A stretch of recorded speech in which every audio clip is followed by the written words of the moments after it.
जय श्री कृष्णा। मैं आचार्य ज्योति स्वागत करती हूँ आप सभी का वैदिक एस्ट्रो केंद्र में। आज हम बात करने जा रहे हैं लव राशि फल के बारे में और उसी संदर्भ में उसी श्रृंखला में आज हम बात करेंगे कर्क राशि वालों के लिए। लेकिन कर्क राशि वालों से एक इम्पॉर्टेंट एस्पेक्ट पे मैं सबसे पहले चर्चा करना चाहूँगी। देखिए, कर्क राशि वाले जो जातक होते हैं इस दुनिया में सबसे ज़्यादा प्रेम देने वाले लोगों में से होते हैं। किसी के लिए अपनी नींद छोड़ सकते हैं, अपनी ज़रूरतें छोड़ सकते हैं, अपना सुख छोड़ सकते हैं। लेकिन कर्क राशि वालों के भीतर एक ऐसा डर भी रहता है जो बहुत कम लोग समझते हैं।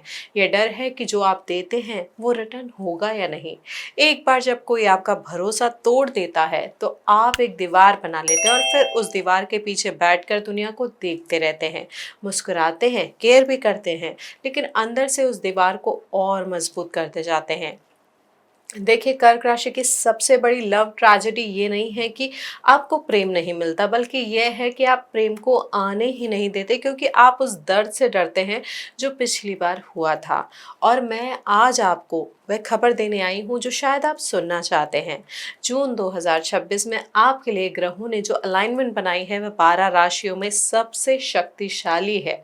गुरु उच्च के पूर्ण बलशाली आपके लग्न में है। 8 जून के बाद शुक्र भी आपके लग्न में आ जाएंगे और 22 जून के बाद बुध भी, यानी जून के आखिरी हफ्ते में आपके लग्न में 3 ग्रहों का महासंयोग बनेगा। जून 2026 कर्क राशि की लव लाइफ का वह अध्याय है जो जिंदगी में एक बार आता है। पहले हम थोड़ा सा ज्योतिषीय कैलकुलेशन को समझते हैं क्योंकि ये महीना कितना रेयर है ये आपको तभी समझ में आएगा। देखिए, जून के शुरुआती कुछ समय में शुक्र आपके 12वें भाव में रहेंगे। यहाँ पे फिर जो परिवर्तन होगा महत्वपूर्ण वो होगा शुक्र का आपके लग्न में प्रवेश करना, जहाँ पर उच्च के गुरु पहले से बैठे हैं। देखिए, यहाँ पर शुक्र की उच्च के गुरु के साथ लग्न में युति जो है ये लव एस्ट्रोलॉजी में एक एक्स्ट्रा ऑर्डिनरी योग है। इसे शुक्र गुरु योग कहा जाता है। इस योग में जो रिश्ते बनते हैं वो स्पिरिचुअली और इमोशनली दोनों तरीके से कंप्लीट होते हैं। अब यहाँ पर अगर हम सप्तम भाव को देखें तो कि यहाँ पर देखिए सप्तम भाव में राशि आती है आपकी मकर राशि, जिसके स्वामी होते हैं शनि। शनि इस समय आपके नवम भाव में बैठे हैं, यानी भाग्य और धर्म के भाव में। सप्तमेश का नवम भाव में होना भी एक क्लासिकल योग कारक प्लेसमेंट होता है जो बताता है कि जीवन साथी या आपका प्रेम साझेदार या आपका पार्टनर आपके भाग्य से जुड़ा है और उनके आपके साथ जुड़ने से आपका भाग्योदय भी संभव है। और 22 जून के बाद जब बुध भी लग्न में आएंगे तब लग्न में जो तीनों ग्रहों की युति होगी ये 29 जून तक चलेगा महासंयोग। इसका प्रभाव जो है वो बहुत महत्वपूर्ण होगा। ये बहुत रेयर कॉम्बिनेशन है जो होता है, तो इसका पूर्णतः इस्तेमाल करने का प्रयास करें। यानी जो दिशा आपको मिल रही है सही दिशा को सही तरीके से अपनाने का प्रयास करें। अभी हम समझाते हैं आपको कि इसमें किस तरीके से सिचुएशन आ सकती है। अब जैसे पहले हम बात करें जो लोग किसी से प्रेम करते हैं लेकिन कह नहीं पा रहे हैं, तो उनके लिए हम सबसे पहले समझते हैं स्थिति। देखिए, कर्क राशि वालों के बारे में एक जो सच्चाई है वो समझने की ज़रूरत है कि आप सामने वाले को सब कुछ देते हैं लेकिन अपनी फीलिंग्स सीधे तरीके से एक्सप्रेस करने में आपको एक अजीब सा डर लगता है। आप हिंट्स देते हैं, आप केयर करते हैं, आप अवेलेबल रहते हैं, लेकिन वो 3 शब्द वो कहीं अटक जाते हैं। जून के पहले 8 दिन शुक्र की जो स्थिति है, तो ये जो फेज़ है सीक्रेट लव का फेज़ है। इस दौरान आप जो फील कर रहे हैं वो और इंटेंस होगा लेकिन बाहर नहीं आ पाएगा।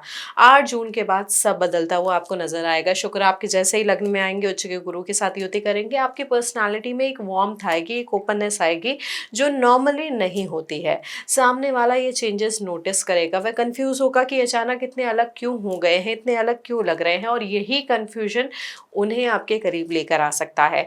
8 से 18 जून के बीच जब शुक्र और गुरु दोनों लग्न में होंगे, कन्फेशन के लिए सबसे पावरफुल विंडो है। ज्योतिष ये कह रहा है कि इस बार वह दीवार थोड़ी गिराइए, सामने वाले को आने का मौका दीजिए। अब हमारे जो जातक अविवाहित है और नए प्रेम की तलाश में है, यानी रिलेशनशिप में एंटर करने के लिए रेडी है, उनके लिए जून 2026 एक ऐसा महीना है जो साल में एक बार नहीं कई सालों में एक बार आता है।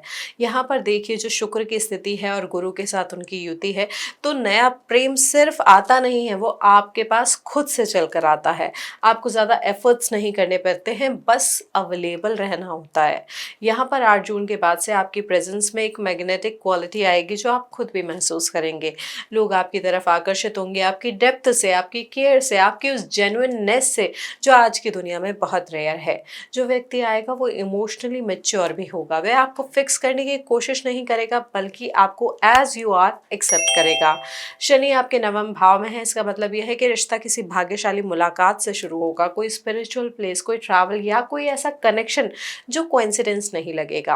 और यहाँ पर 18 जून के बाद जब गुरु पुष्य में आ जाएंगे और शुक्र भी लग्न में होंगे, उस फेज में जो मुलाकात होगी वो एक रिश्ते की नींव भी बन सकती है। इसे सिर्फ फ्लर्टेशन नहीं समझिएगा। अब जो जातक जो ऑलरेडी कमिटेड है, रिलेशनशिप में है, उनकी अगर हम बात करें तो जून 2026 एक डीपली ट्रांसफॉर्मेटिव महीना है। देखिए यहाँ पर जो स्थिति है, शुरुआती दिन जो है उसमें मंगल की जो स्थिति है और जो सूर्य की स्थिति है, तो ये फेज रिश्ते में एक आत्मविश्वास, एक डायरेक्शन आपको देगा। आप और आपका पार्टनर एक कॉमन गोल की तरफ बढ़ रहे हैं। लेकिन मंगल की जो स्थिति है कभी कभी ईगो और पावर स्ट्रगल भी लेकर आती है। दोनों में से कोई एक ज्यादा डोमिनेंट होने की कोशिश भी कर सकता है। इसे नोटिस करें, अलाउ मत करें। 8 जून के बाद असली ट्रांसफॉर्मेशन शुरू होगा। शुक्र आपके लग्न में आएंगे, गुरु पहले से ही, और रिश्ते में एक नई टेंडरनेस आएगी। वह पुरानी क्लोजनेस, वो पहले जैसा फील जो शायद रूटीन में कहीं खो गया था, वो वापस भी आ सकता है। 20 जून के बाद मंगल की जो स्थिति बदलेगी तो यहाँ पर गेन, सेलिब्रेशन और शेयर्ड हैप्पीनेस का फेज आपके लिए आएगा। आप और आपका पार्टनर कुछ ऐसा सेलिब्रेट करेंगे जो दोनों के लिए मीनिंगफुल होगा। लेकिन यहाँ पर ध्यान रखने वाली बात यही है कि 29 जून के बाद बुध वक्री होंगे, उससे पहले कोई भी बड़े कमिटमेंट, कोई भी इंपॉर्टेंट कॉन्वर्सेशन कंप्लीट करने का प्रयास करें। अधूरी बातें जो हैं जुलाई में थोड़ा उलझन बढ़ा सकती है। अब हमारे जो जातक विवाहित हैं उनकी बात करें तो यहाँ पर एक बात मैं आपको डायरेक्टली समझाना चाहूँगी कि आपके लिए जून 2026 एक डिवाइन अपॉर्चुनिटी है। गुरु उच्च के आपके लग्न में है। कर्क राशि वालों के लिए यहाँ पर जो स्थिति है, देखिए गुरु आपके छठे भाव के भी स्वामी हैं और आपके भाग्य भाव के भी स्वामी हैं, और उनका उच्च का होकर लग्न में बैठना यानी सर्वश्रेष्ठ फल प्राप्त करने का समय आ गया है। उच्च गुरु की दृष्टि आपके सप्तम भाव पे भी पड़ रही है, यानी विवाह के भाव पे, तो ये प्रोटेक्टिव और नर्चरिंग दृष्टि है। अगर पिछले कुछ समय से पति पत्नी के बीच में कोई इमोशनल डिस्टेंस आ गया था, जो कोई बात कहनी थी जो नहीं कह पा रहे थे, साहस नहीं हो रहा था, तो यहाँ पर जब शुक्र भी लग्न में आ जाएंगे 8 जून के बाद और गुरु की ऊर्जा और बढ़ेगी, तो वो कन्वर्सेशन जो है नेचुरली रूप से होगा, नेचुरल होगा। इस महीने एक जॉइंट निर्णय आने की भी पूरी संभावना है, संतान की प्लानिंग से रिलेटेड या फाइनेंशियल डिसीजन से रिलेटेड, जो आप दोनों के फ्यूचर को शेप करेगा। 18 जून के बाद पुष्य नक्षत्र में गुरु का प्रवेश और शुक्र के साथ युति, यह पीरियड वैवाहिक जीवन में नई शुरुआत के लिए शास्त्रों में भी उत्तम माना गया है। इस फेज में अगर कोई भी इम्पोर्टेंट रिचुअल, पूजा या ऑस्पिशियस कार्य करना चाहते हैं दंपत्ति के रूप में, तो वो आप बिल्कुल कर सकते हैं। उसके परिणाम बहुत अच्छे होंगे आगे जाके। अब उन परिस्थितियों को समझे जो सेंसिटिव है लेकिन ऑनेस्ट पर्सपेक्टिव उसमें ज़रूरी है। तो यहाँ पर देखिए, जिनके रिश्ते में दरार आ रही है उन्हें समझना होगा कि राहु आपके अष्टम भाव में है और केतु दूसरे भाव में। ये एक्सेस जो है हिडन टेंशन, अनएक्सप्रेस फियर्स और पुराने इमोशनल वूंड्स को सरफेस पर लेकर आ सकता है।